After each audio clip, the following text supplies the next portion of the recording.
बहुत दिनों से कांग्रेस के तमाम कार्यकर्ताओं के मन में एक प्रश्न चल रहा है जो धीरे धीरे यक्ष प्रश्न में परिवर्तित हो गया था कि ये केसी वेणुगोपाल कब तक झेलने पड़ेंगे। आखिरकार केसी वेणुगोपाल की कुर्सी पे कोई दूसरा व्यक्ति कब बैठेगा और बैठेगा तो कौन बैठेगा। आज एक बड़ी इनसाइड इंफॉर्मेशन मेरे हाथ लगी बड़े ही विश्वस्त सूत्रों से, और जो जानकारी आई उसने और ज्यादा चौंका दिया कि दरअसल केसी वेणुगोपाल भले ही कुर्सी पर बैठे हैं, लेकिन बीते दिनों में जो कुछ भी काम आप होते हुए देख रहे हैं ना कांग्रेस में, वो दरअसल जहां पे अच्छे काम हो रहे हैं वहां पे एक ही आदमी है जिम्मेदार, जो जिम्मेदारी निभा रहा है, और वो व्यक्ति एक पूर्व आईएएस ऑफिसर रहा है जिसने 2019 में अपने पद से इस्तीफा दे दिया था और ये कहते हुए दिया था कि दरअसल इस देश में लोकतांत्रिक व्यवस्थाएं चरमरा रही हैं और मैं ऐसे में काम नहीं कर सकता। फिर 2023 में उसकी वजह से एक प्रदेश में कांग्रेस चुनाव जीतती है और उसका श्रेय भी कांग्रेस उस व्यक्ति को देती है। एक और व्यक्ति के साथ बात इतर है, लिहाजा बड़ी इनसाइड इंफॉर्मेशन है कांग्रेस के भीतर की। वीडियो में अंत तक जरूर बने रहिएगा। नमस्कार, मैं स्वप्निल और आप मुद्दा देख रहे हैं। दोस्तों आगे बढ़ें उससे पहले एक छोटी सी अपील है। मुद्दा इन दिनों एक गंभीर आर्थिक संकट से जूझ रहा है। एक तरफ हमारे मेन बैंक अकाउंट फ्रीज चल रहे हैं, दूसरी तरफ हमारे 2.5 साल पुराने चैनल को हमसे छीना जा चुका है। लिहाजा आज की तारीख में घटते हुए रेवेन्यू की वजह से मुद्दा को डे टू डे ऑपरेशंस में काफी मुश्किलों का सामना करना पड़ रहा है। ऐसे में आपसे गुजारिश है, यदि आप चाहें, यदि आप सक्षम हो तो छोटी छोटी मदद मुद्दा की जरूर कीजिएगा। इसके लिए आप स्क्रीन पर दिख रहे क्यूआर कोड या फिर के नीचे दिख रहे यूपीआई नंबर का इस्तेमाल कर सकते हैं। अब आगे बढ़ते हैं। आपकी स्क्रीन पर एक तस्वीर है, पहचानते हैं कौन है? जहां तक मुझे लगता है नहीं पहचानते होंगे। पहचाने भी तो पहचाने कैसे? ये वो व्यक्ति नहीं है जो राहुल गांधी के साथ उनके फोटो फ्रेम में हमेशा नजर आए। ये वो व्यक्ति नहीं है जिसको छपास का कीड़ा हो, यानी कि अक्सर अखबारों में छपे, अक्सर टीवी चैनलों पे दिखाई दे, लेकिन ये आज की तारीख में एक मौजूदा सांसद हैं, लोकसभा में एक संसदीय सीट का प्रतिनिधित्व करते हैं। इसके साथ ही साथ ये पूर्व आईएएस ऑफिसर रहे हैं, कांग्रेस के एक बड़े स्तंभ हैं। 2024 में इन्होंने लोकसभा का चुनाव जीता है और 2023 में कर्नाटका की जीत का श्रेय कांग्रेस ने इन्हें भी दिया था डीके शिव कुमार के साथ। नाम शशिकांत सेंथिल। अब मैं आपको जरा संक्षेप में बता देता हूं शशिकांत सेंथिल है कौन। तो दरअसल ये आज की तारीख में तो मैंने आपको बता दिया, ये सांसद हैं। तिरुवल्लुर लोकसभा पड़ती है तमिलनाडु में, वहां के सांसद हैं ये।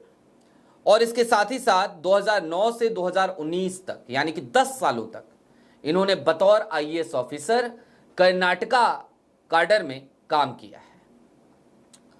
दरअसल शशिकांत सेंथिल ने 2019 में इस्तीफा दे दिया था प्रशासनिक सेवाओं से, आईएएस ऑफिसर के पद से। और क्यों दिया था? तो उन्होंने कहा था लोकतंत्र की स्थिति में, आज की तारीख में जो लोकतंत्र की स्थिति है उससे मैं बेहद निराश हूं।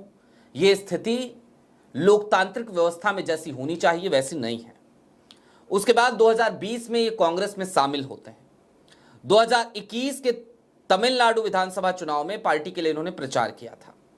फिर सेंथिल को 2023 के कर्नाटक विधानसभा चुनाव में कांग्रेस पार्टी की जीत का श्रेय दिया गया जब सिद्धारमैया की सरकार बनी। ये हैं शशिकांत सेंथिल। शशिकांत सेंथिल के बारे में आपको कुछ और बातें मैं जरा विस्तार से बता देता हूं कि क्यों ये नाम बड़ा महत्वपूर्ण है। फिर इस पूरी बातचीत का जरा एक विश्लेषण भी करेंगे। दरअसल ये बड़े ही साइलेंट नेता हैं, लो प्रोफाइल नेता हैं। निष्पक्षता के साथ हर कार्यकर्ता की बात सुनते हैं, मन में कोई बैर भाव नहीं रखते और बड़ी शिद्दत के साथ इन्होंने अपने काम को बखूबी अंजाम दिया है। क्या काम है इनका? ये सीधे आला कमान को, कांग्रेस आला कमान को, और खास तौर पे आज की तारीख में जब मैं आला कमान कहूं तो वो फिफ्थ जो पावर सेंटर्स है उनकी बात भूल जाइए। आज की तारीख में आप राहुल गांधी और खड़गे को समझिए। तो राहुल गांधी और खड़गे तक, मल्लिकार्जुन खड़गे तक, ये सीधे गोपनीय रिपोर्ट हर बड़े नेता की पहुंचाते हैं। इसके साथ ही ये तमिलनाडु सांसद हैं, एआईसीसी वॉर रूम के चेयरमैन हैं शशिकांत सेंथिल। संगठन और स्टेट से जुड़ी कोई नियुक्ति हो या फिर कि संगठन सृजन अभियान के तहत जिला अध्यक्षों का चयन, हालांकि हरियाणा में इनकी नहीं चली थी, सेंथिल की टीम पूरे धरातल के वास्तविक डेटा को सामने रख देती है। इनकी जिम्मेदारी सिर्फ इतनी है कि भाई डेटा आ गया, डेटा को रख दिया जाए।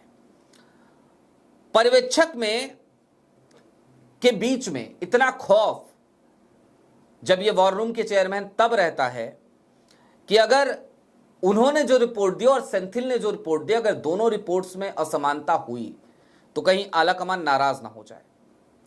अब राहुल गांधी सेंथिल पर, यानी शशिकांत सेंथिल पर बहुत ज्यादा भरोसा भी करते हैं और उसके पीछे सेंथिल ने बहुत सारे कारण दिए हैं राहुल गांधी को। दोस्तों, अब जरा यह समझिए कि आज की तारीख में शशिकांत सेंथिल की जरूरत क्यों है कांग्रेस को। क्यों केसी वेणुगोपाल की कुर्सी पर आज किसी और व्यक्ति को होना चाहिए। दरअसल पहली चॉइस कांग्रेस के कार्यकर्ताओं की अगर कोई था तो वो सचिन पायलट हुआ करते थे, लेकिन सचिन पायलट राजस्थान में अपनी जिम्मेदारियां निभाना चाहते हैं। गौरव गोगोई आज की तारीख में असम में हिमंता बिस्वा शर्मा के पसीने छुड़ा रहे हैं और दूसरी तरफ शशिकांत सेंथिल है जो इस जिम्मेदारी को बखूबी निभा सकते हैं, क्योंकि अब तक उनके जो कार्यशैली रही है वो कार्यशैली दरअसल कांग्रेस के आला कमान को बाखबर करने की रही है कि भाई जिला अध्यक्षों की सूची तैयार हो रही है, लेकिन ये रिपोर्ट है, फलाने जगह से फलाने का नाम आया है तो ये रिपोर्ट है, फलाने आदमी इतना कांग्रेस के लिए काम करता है, इतना किसी और के लिए काम करता है। ये सारी रिपोर्ट शशिकांत सेंथिल ईमानदारी से पहुंचाते हैं और जाहिर सी बात है इसके पीछे उनकी अपनी, जो उनका अपना जीवन रहा, उनका अपना इतिहास रहा, 2009 से 2019 तक जो आईएएस ऑफिसर रहे, प्रशासनिक सेवा में रहे, वो जो उनका अनुभव है वो भी इसमें उनकी काफी मदद करता है।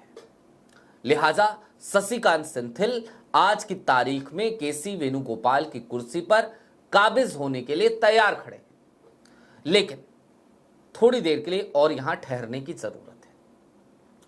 केसी वेणुगोपाल के रहते कांग्रेस को क्या नुकसान हो रहा है, जरा इस बात को भी समझिए।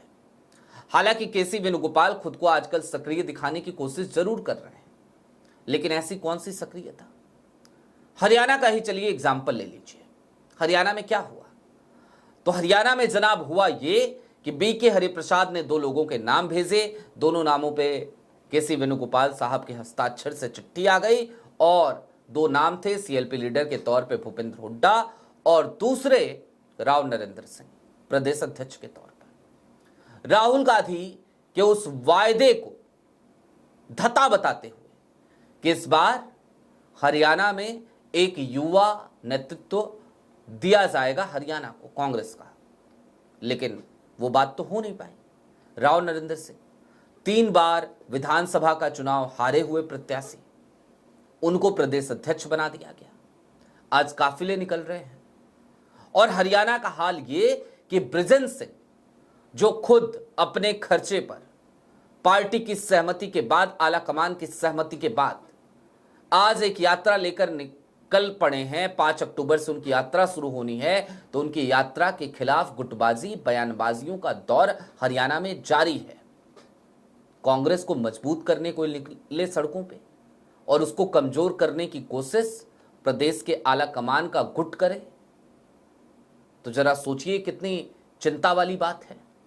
लेकिन वेणुगोपाल साहब का सिलेक्शन अभी तक ऐसे ही हुआ करता था और ऐसे में शशिकांत सेंथिल को आज की तारीख में कांग्रेस का आला कमान एक बड़ी उम्मीद के तौर पर देख रहा है, क्योंकि शशिकांत सेंथिल कांग्रेस के प्रति लगातार समर्पित रहे। मौजूदा दौर में भले वो एक सांसद आज हो गए हैं, लेकिन 2020 में जब उन्होंने पार्टी ज्वाइन करी थी तो 4 सालों तक लगातार, 2019 में रिटायर होते हैं, 2020 में कांग्रेस ज्वाइन करते हैं और 4 सालों तक लगातार वो कांग्रेस के लिए तमिलनाडु से लेकर कर्नाटका तक मेहनत करते हैं। कर्नाटका में पार्टी को जीत दिलाते हैं और पार्टी ही उन्हें इस बात का क्रेडिट देती है। वो हैं शशिकांत सेंथिल। बहरहाल अब जाहिर सी बात है कि इस तरीके की खबरें जब आने लगी हैं तो स्लीपर सेल वो सदमे में है, उसकी हालत खराब है, क्योंकि अब तक जो चीजें चापलूसी से, गणेश परिक्रमा से हो जाया करती थी, अब उनकी उम्मीदें खत्म होने लगी हैं। जाहिर सी बात है कि अब वो जो लोग थे जो कांग्रेस के साथ लगातार गद्दारी किया करते थे, उनकी मनसा पर पानी फेरने के लिए किसी ऐसे व्यक्ति का नाम सामने आ गया है जो व्यक्ति खुलकर ना सिर्फ कांग्रेस के प्रति समर्पित है बल्कि कांग्रेस के लिए काम करता नजर आता है। अब आपकी क्या राय है, हमें जरूर बताइएगा। चलते चलते बस इतना ही कि आज की तारीख में मुद्दा एक गंभीर आर्थिक संकट से जूझ रहा है। डे टू डे ऑपरेशंस में हमें काफी मुश्किलों का सामना करना पड़ रहा है, लेकिन हां, आपकी जो मदद है, आपका जो आपकी तरफ से मिलने वाली जो मोहब्बत है, वो हमारे साथ है। लिहाजा हम डरे नहीं हैं, झुके नहीं हैं और रुके नहीं हैं। ऐसे में यदि आप चाहें तो छोटी छोटी मदद मुद्दा की जरूर कीजिएगा। इसके लिए आप स्क्रीन पर दिख रहे QR कोड या फिर के नीचे दिख रहे UPI नंबर का इस्तेमाल कर सकते हैं। चैनल पे नए हो तो सब्सक्राइब करते हुए भी जरूर जाइएगा, क्योंकि ये चैनल वो पुराना वाला मुद्दा चैनल नहीं है। 28 साल उस चैनल पर एक एक करके सब्सक्राइबर जोड़ने के बाद हमसे बीते महीने वो चैनल छीन लिया गया। बहुत शुक्रिया।